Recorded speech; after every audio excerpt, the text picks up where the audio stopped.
Hello and welcome to the Bible for Worship at St. Paul Lutheran Church on this fifth Sunday after Epiphany, when our scripture lesson is written in Paul's first letter to the Corinthians, chapter 2, verses 1 through 12.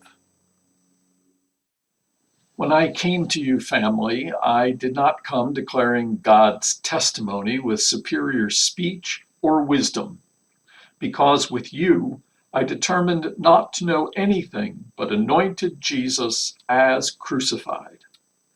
I arrived among you in weakness and fear and great trembling, and my speech and my preaching were not in persuasive words of wisdom, but in demonstration of spirit and power, so your faith could depend not on people's wisdom, but on God's power. Still, among adepts, we do speak wisdom, neither temporal nor of temporal rulers, who in any case are perishing. We rather speak God's hidden wisdom in a mystery, which God set up before time for your glory. No temporal ruler knew, because had they known, they would not have crucified the Lord of glory. Just as is written, what eye has not seen and ear has not heard, and has not arisen in the human heart, so much has God prepared for those who love God.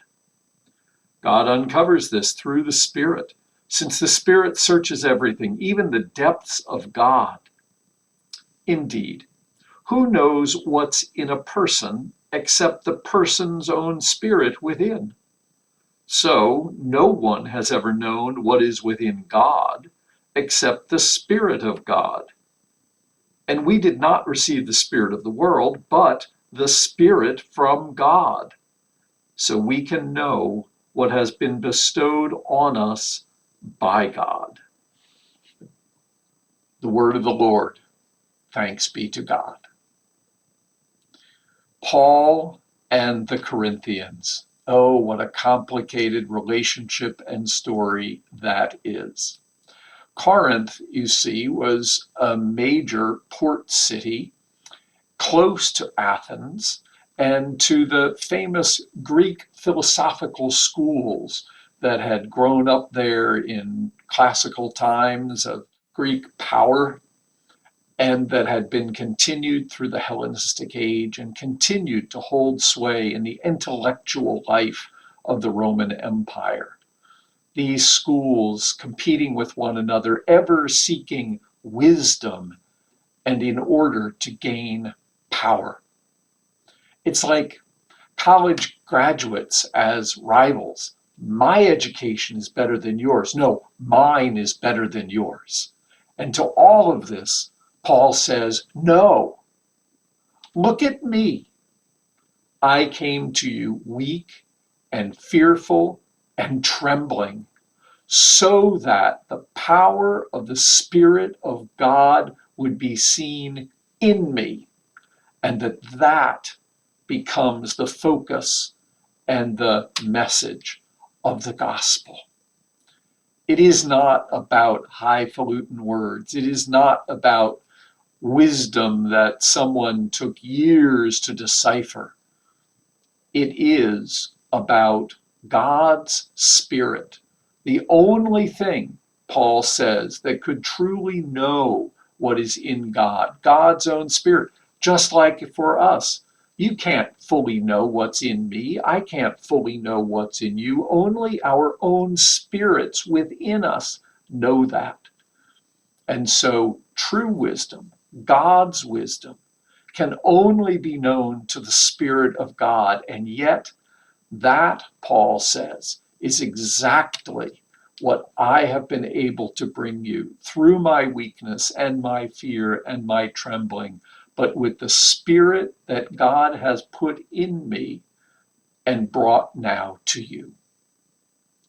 And so Paul ends up saying there is actually a wisdom in this.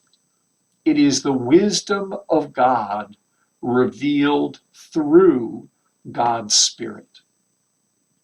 And Paul will go on in this letter to give counsel and encouragement to the Corinthians invoking the wisdom of the Spirit and applying it to every question that the Corinthians have asked, and also to some situations they didn't expect he would be addressing, but he'd heard about them and wanted to give God's wisdom to them on those points as well. At core, he says, that wisdom, that one thing that he would know among them from the very beginning, was anointed Jesus crucified. The power of God revealed in weakness.